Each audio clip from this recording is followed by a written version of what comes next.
Hi friends, welcome back to the YouTube education.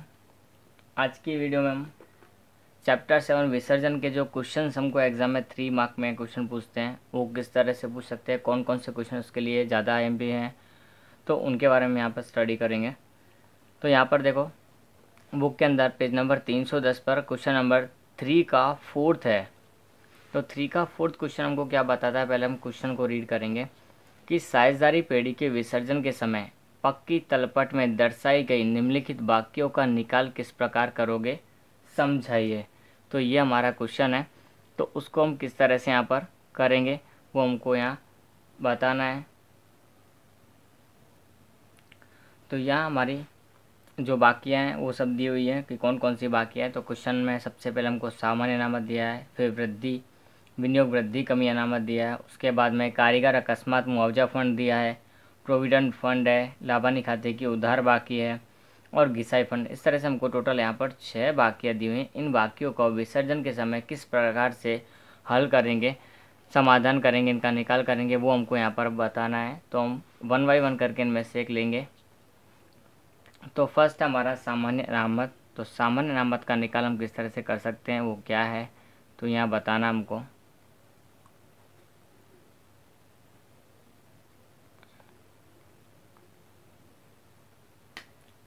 सामान्य अनामत क्या होता है सबसे पहले बताना है। तो सामान्य अनामत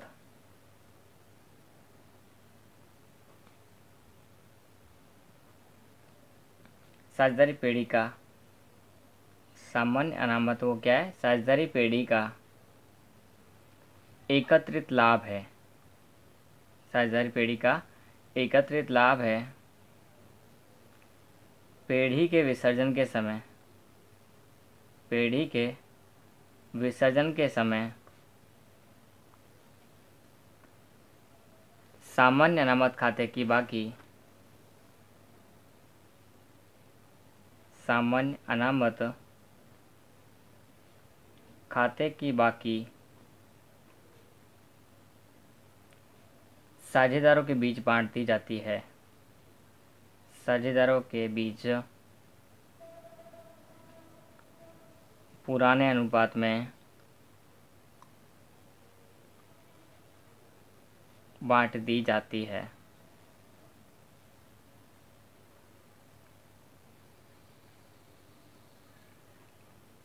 तो ये क्या हमारा पेड़ी का एकत्रित लाभ है और इसकी जो बाकी आएगी उसको हम साझेदारों के बीच उनके लाभ हानि के पुराने अनुपात में बांट देंगे। तो उसकी एंट्री हम किस तरह से लिख सकते हैं, तो एंट्री भी यहाँ देख लेते हैं। सामान्य अनामत खाता उधार, सामान्य अनामत खाता उधार साझेदार जितने भी होंगे उन साझेदारों के पूंजी खाते का या तो चालू खाते का, जो भी खाता हमने बनाया होगा उसमें उनको ट्रांसफ़र कर देंगे। नीचे लिखेंगे क्या, लाभ हानि के पुराने अनुपात में, लाभ हानि के पुराने अनुपात में वितरण। ये हमको इस तरह से करना रहेगा। ये क्या था, हमारा सामान्य अनामत था। इस सेकंड हमारा विनियोग वृद्धि कमी अनामत। यह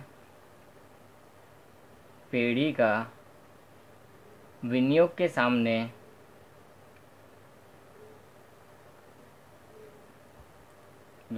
सामने किया गया प्रावधान है।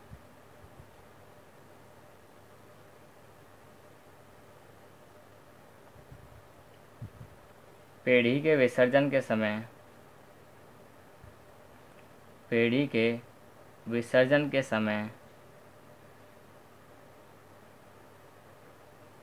विनियोग वृद्धि कमी खाता बंद करके, विनियोग वृद्धि कमी खाता बंद करके वसूली खाते ले जाया जाता है।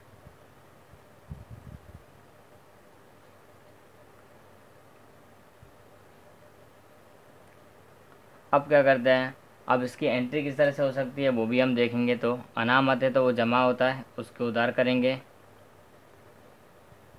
विनियोग, वृद्धि कमी, अनामत खाता उधार,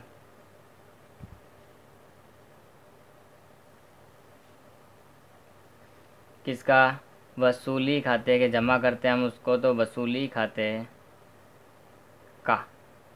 तो ये किस तरह से एंट्री होगी। अब थर्ड नंबर हमारा क्या दिया हुआ इन लोगों ने, कारीगर अकस्मात मुआवजा फंड। कारीगर अकस्मात मुआवजा फंड। तो इसका वितरण हम किस तरह से करेंगे, क्या होगा इसका, तो वो भी हम यहाँ देख लेते हैं। यह पेढ़ी का एकत्रित लाभ है। यह पेढ़ी का एकत्रित लाभ है। पेढ़ी के विसर्जन के समय, पेढ़ी के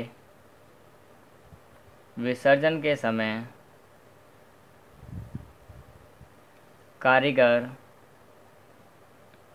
अकस्मात मुआवजा फंड की बाकी, कारीगर अकस्मात मुआवजा फंड की बाकी पुराने साझेदारों के बीच, पुराने साझेदारों के बीच पुराने लाभ हानि के अनुपात में बांट दी जाती है। और उसके लिए एंट्री किस तरह से करते हैं हम, तो एंट्री भी यहाँ पे हम बता रहे हैं। तो कारीगर अकस्मात मुआवजा फंड खाता उधार साझेदारों के पूंजी खाते का, साझेदारों के पूंजी खाते का। तो इस तरह से हमारी इसकी एंट्री हो जाएगी थर्ड नंबर की। अब फोर्थ पर चलते हैं कि फोर्थ में क्या दिया हुआ है। तो फोर्थ नंबर में हम देखेंगे प्रोविडेंट फंड। यहाँ पर हमारे पास क्या दिया हुआ है, प्रोविडेंट फंड। तो प्रोविडेंट फंड का क्या होता है,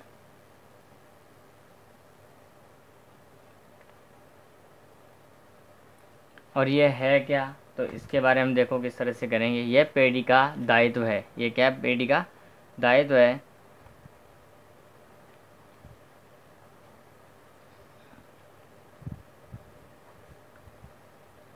पेढ़ी के विसर्जन के समय, पेढ़ी के विसर्जन के समय प्रोविडेंट खाता, प्रोविडेंट फंड खाता बंद करके वसूली खाते ले जाते हैं। अब इसकी एंट्री किस तरह से होगी वो भी देख लेते हैं। ये क्या है, पेढ़ी का दायित्व है प्रोविडेंट फंड। तो प्रोविडेंट फंड का खाता उधार होगा यहाँ पर, और कहाँ लेके जाएंगे इसको, वसूली खाते में। कोई भी दायित्व हो हमारा तो उसको वसूली खाते ले जाया जाता है, चाहे संपत्ति हो तो उसको भी वसूली खाते ले जाया जाता है, लेकिन लाभ हो तो उसको बांट दिया जाता है। तो ये पेढ़ी का दायित्व, इसको कहाँ लेके जाएंगे, वसूली खाते के जमा में।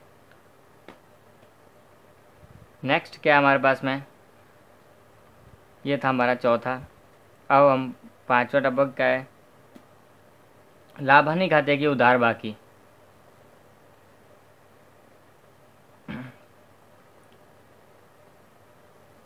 लाभ हानि खाते की उधार बाकी। तो ये क्या है लाभ हानि खाते की उधार बाकी, तो लाभ हानि खाते की उधार बाकी यह पेढ़ी की एकत्रित हानि है।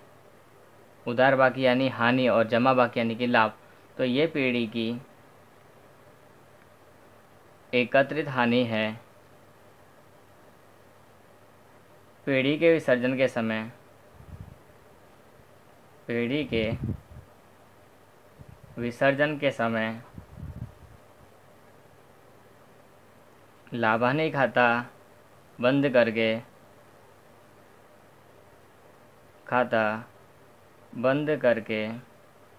उसकी शेष साझेदारों के बीच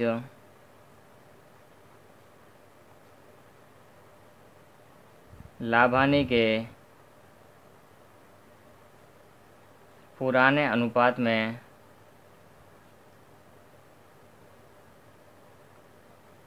बांट दी जाती है। अब एंट्री किस तरह से लिखते हैं इसकी, वो भी हम यहाँ देखेंगे। तो इसकी एंट्री किस तरह से होगी, या साझेदार क्या होंगे, उधार होंगे, क्योंकि साझेदारों का हानि हो रही है पेढ़ी को, तो साझेदारों की जवाबदारी है उसको उठाना। तो साझेदारों का पूंजी खाता उधार, साझेदारों का पूंजी खाता या चालू खाता उधार लाभानी खाते का, क्योंकि उधार बाकी है तो उसको जमा करना पड़ेगा, लाभानी खाते का पुराने अनुपात में ये वितरण होगा। उसके बाद में छठा नंबर है हमारे पास क्या, घिसाई फंड।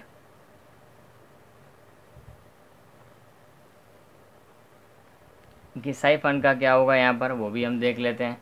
तो घिसाई फंड ये क्या है, पेढ़ी के लिए संपत्ति के सामने किया गया प्रावधान है। घिसाई फंड पेढ़ी में संपत्ति के सामने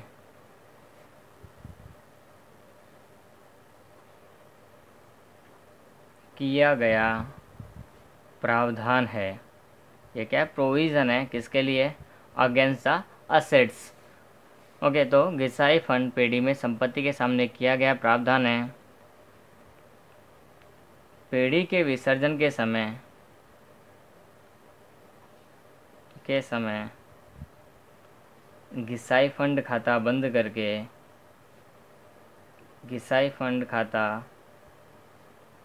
करके वसूली खाते ले जाया जाता है। कहाँ लेके जाते हैं हम इसको, वसूली खाते ले जाया जाता है। तो इसकी एंट्री किस तरह से होगी, तो एंट्री भी हम यहाँ देख लेते हैं। घिसाई फंड खाता उधार, घिसाई फंड खाता उधार वसूली खाते का। इसके बाद में हम एक एक्स्ट्रा और है वो भी कर लेते हैं, जो इसमें दिया हुआ नहीं है, 7वां नंबर, वो भी एग्ज़ाम में आ सकता है, एक्स्ट्रा है। तो लाभानी खाते की जमा बाकी, ऊपर उधार बाकी दिया हुआ था लेकिन एग्ज़ाम में जमा बाकी भी आ सकता है, ऐसे चांसेस हो सकते हैं। तो लाभानी के खाते की जमा बाकी उसको हम किस तरह से करेंगे, तो यह पेढ़ी का एकत्रित लाभ है, यह पेढ़ी का एकत्रित लाभ है।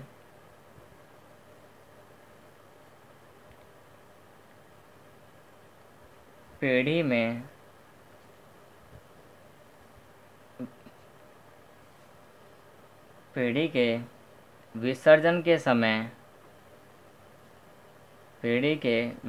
के समय लाभानी खाता बंद करके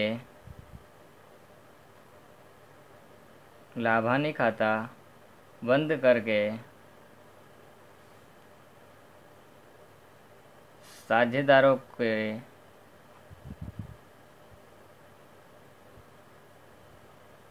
पुराने अनुपात में बांट दिया जाता है।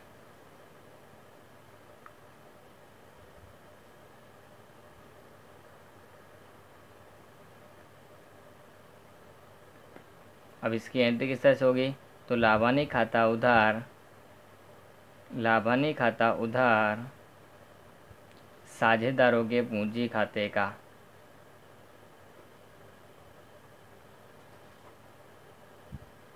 तो ये इसकी एंट्री इस तरह से हो जाएगी। तो ये हमारे एक छोटे से क्वेश्चन है जो एग्ज़ाम में 3 मार्क्स में आते ही, इनमें से कोई भी 3 होंगे, या 7 मैंने लिखा है, उनमें से एग्ज़ाम में कोई ना कोई 3 मिलेंगे ही, कंपलसरी उनमें से होता ही है। तो ये हमारा कितना 3 मार्क का क्वेश्चन है, 3 मार्क का काम यहाँ पर कंप्लीट हुआ है। तो आज की वीडियो में इतना ही रखते हैं।